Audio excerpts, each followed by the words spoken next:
The horse had been standing at that same fence post for 6 mornings running, not grazing, not moving, just standing with her head lowered and turned toward one specific spot along the eastern boundary line, the way she'd never once behaved in the 11 years Deborah Kessler had owned her. By the 7th morning, Deborah had stopped assuming it was nothing. She was 53 years old, raising her 15-year-old son alone on 40 acres her own mother had left her. A mare named Juniper, who'd been part of the family longer than the boy had been alive,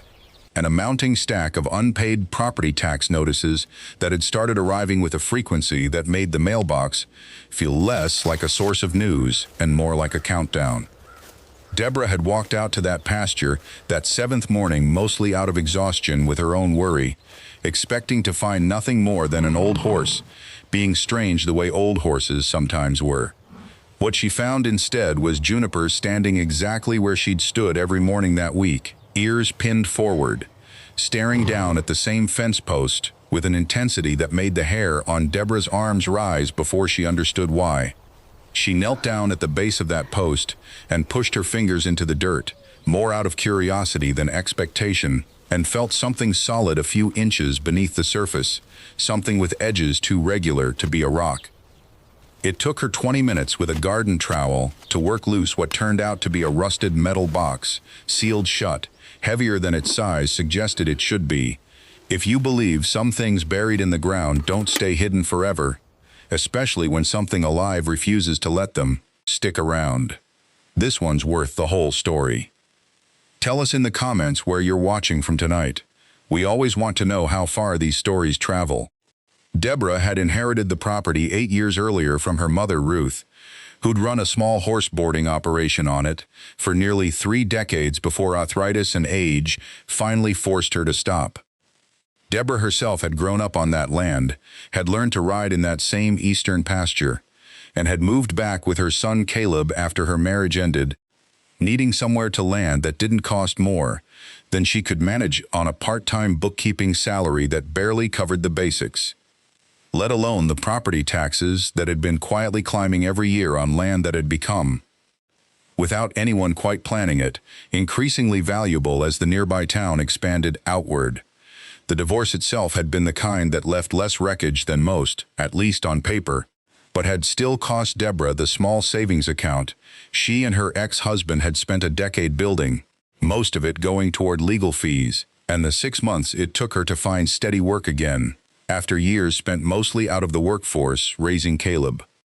Moving back into her mother's house had felt, at the time, like both a retreat and a relief in equal measure, and she'd spent the years since telling herself the arrangement was temporary, even as it quietly became permanent,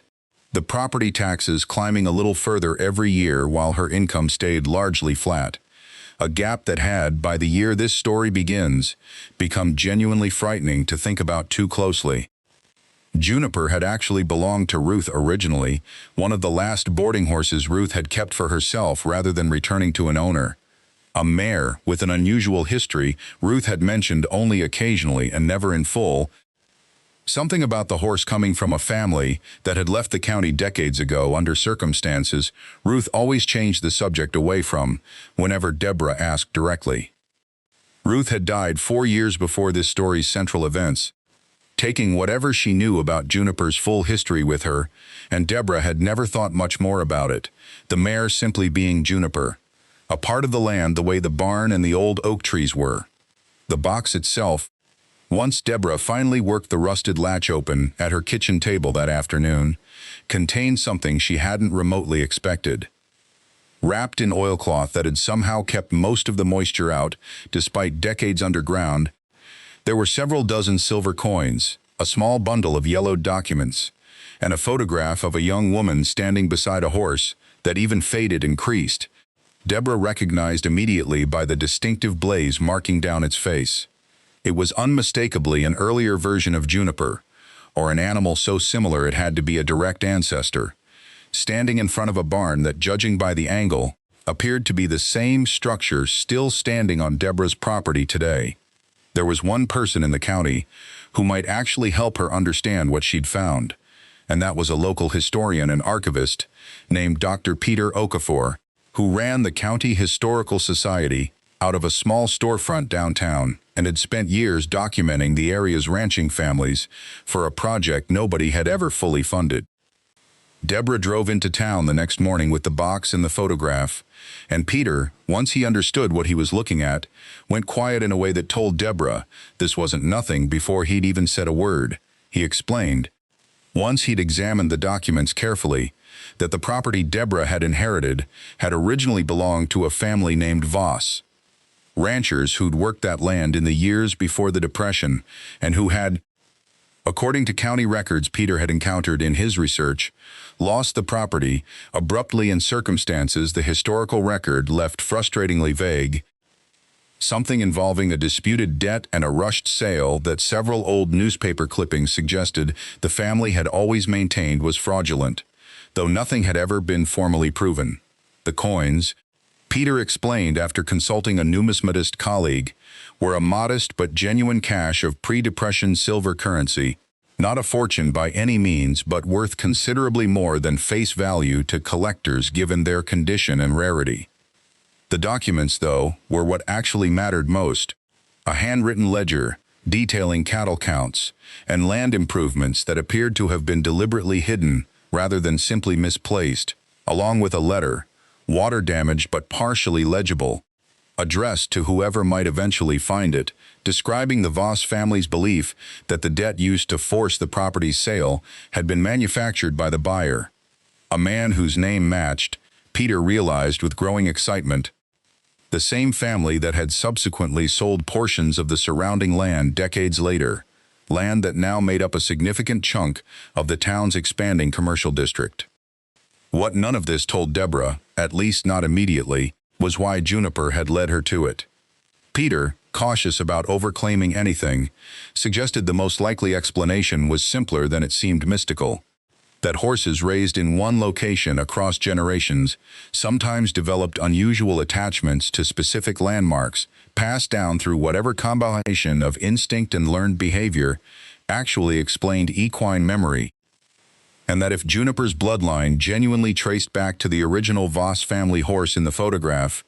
some deeply ingrained pattern of behavior around that particular fence post, perhaps originally a marker or boundary point significant to the family, could plausibly have persisted across generations of horses raised on that same ground. Deborah's first instinct, once she understood the documents might represent evidence of a genuinely fraudulent land transaction nearly a century old, was that it likely meant nothing practically, too much time having passed for any of it to matter legally. Peter, though, encouraged her to consult an attorney anyway, mentioning that questions of historical land fraud occasionally did have modern consequences, particularly when it came to mineral rights or easements that might have been separated from the original property in ways nobody currently living fully understood. That conversation led Deborah to an attorney named Naomi Castellano, who specialized in complicated property histories and who, after reviewing the documents alongside current county records, discovered something that changed the entire shape of what had, until that point, felt like an interesting historical curiosity rather than anything practically significant. A mineral rights clause buried in the original 1920s transaction, the same fraudulent sale the Voss family had apparently protested,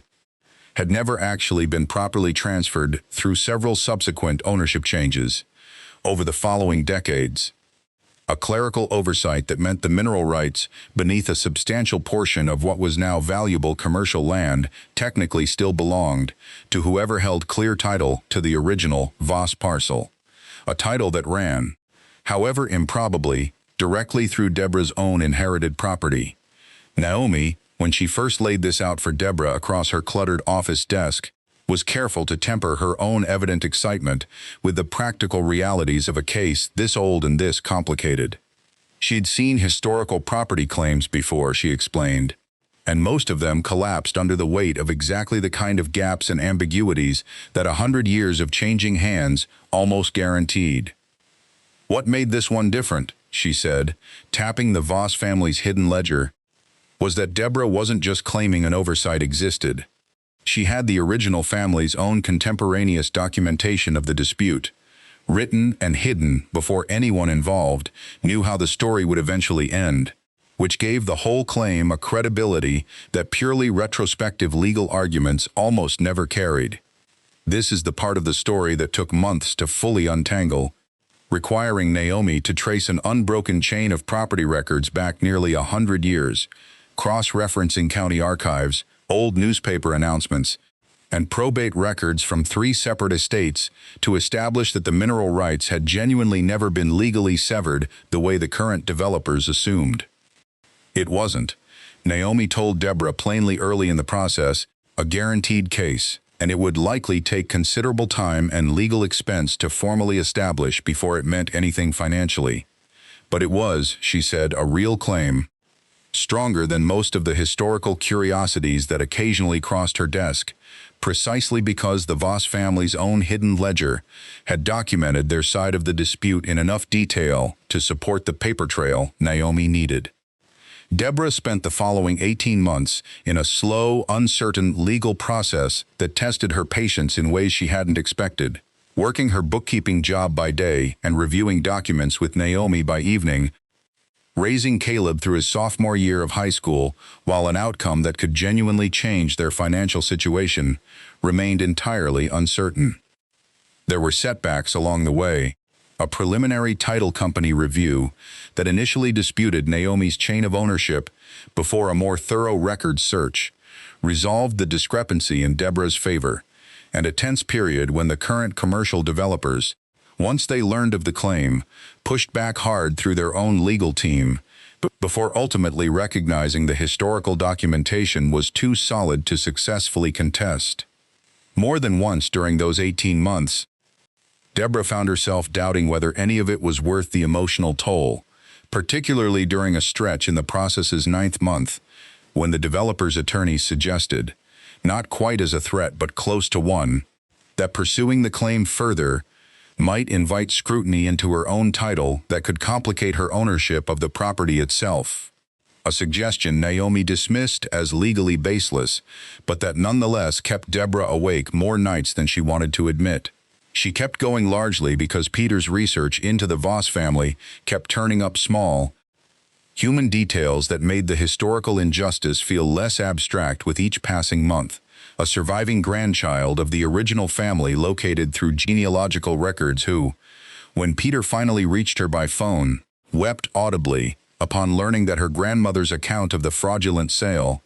dismissed as bitter family legend for 3 generations, had apparently been true all along. The settlement that eventually resolved the dispute, reached rather than fully litigated once both sides understood the strength of Deborah's underlying claim, gave her a share of future mineral extraction proceeds that, while not an overnight fortune, provided exactly the kind of steady, meaningful financial security that let her finally clear the property tax debt that had been quietly suffocating her for years and begin properly repairing the aging barn Ruth had never had the resources to maintain in her final years running the place. Deborah used a portion of the settlement to formally research and document the full Voss family history alongside Peter, eventually donating copies of the original ledger and letter to the County Historical Society, ensuring the family's long-buried account of what had actually happened to their land finally became part of the permanent public record, rather than remaining a rumor confined to old newspaper clippings nobody read anymore. Juniper, for her part, never returned to that particular fence post with the same intensity after the box was removed, resuming her ordinary routine of grazing and standing in whatever shade happened to be available on any given afternoon, as though whatever had compelled her attention toward that spot had finally been satisfied. Deborah liked to think, though she never claimed certainty about it, that some deep, inherited thread connecting Juniper back to the original Voss family horse had simply been waiting, patiently, across however many generations it took, for someone to finally notice what had been buried and left too long unresolved. Peter, for his part, said he'd encountered plenty of theories over his career about inherited equine memory and generational instinct, most of them impossible to prove, and most of them, he admitted to Deborah one afternoon at the Historical Society, probably overstated by people wanting a tidier explanation than the messier truth that horses were simply unpredictable animals, capable of fixating on things for reasons nobody fully understood. But he also said, in the same conversation, that he'd stopped needing a clean scientific explanation for what had happened, because whatever the actual mechanism, the outcome had been real, the documents had been real, and the Voss family's long-buried account of what happened to their land had finally, after nearly a century, found its way back into the light. Caleb, who'd been skeptical throughout most of the process in the particular way. Teenagers are skeptical of anything that sounds too much like a story rather than real life. Eventually became genuinely invested in the historical research alongside Peter, developing an interest in local history that carried him, 2 years later, into a college program focused on exactly that kind of archival work, a path Deborah suspected he might never have found without a horse that refused to stop staring at one particular fence post on one particular week in early autumn. The barn still stands on that property today, repaired now rather than merely maintained, and Juniper still grazes the same eastern pasture where the whole discovery began, an old mare well into her 20s now. Unremarkable to anyone who doesn't know her history, except to the family who understands exactly what she once led them to find. If you've ever had something small and strange turn out to matter more than you ever expected, tell us about it in the comments below. We'd love to hear your story. And if this one stayed with you, subscribe for more stories about the things that stay buried, until exactly the right person is finally ready to find them.